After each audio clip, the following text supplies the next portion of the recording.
All right, so I'm attempting to replace the blend door actuator. It's going to be on the driver's side, uppermost,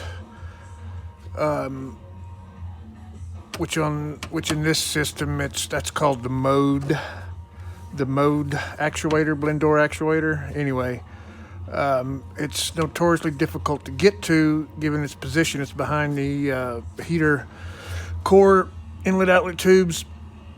This car is a Charger Pursuit, so I've got the added difficulty of the column shifter mechanism in the way.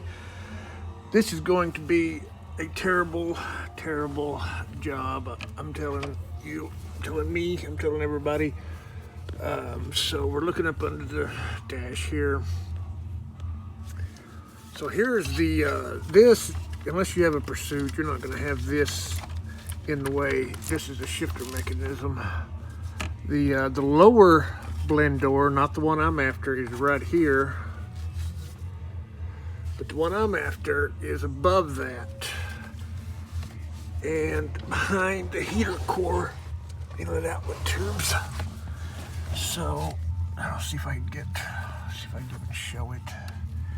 So there's the tubes, and then you can see just the bottom of that blend door right there.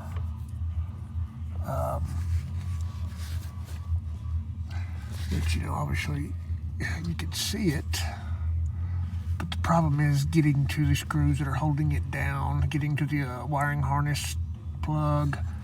All that has to be undone, and then the new one put back in its spot. This is going to be a gigantic pain in my ass. Oh, God.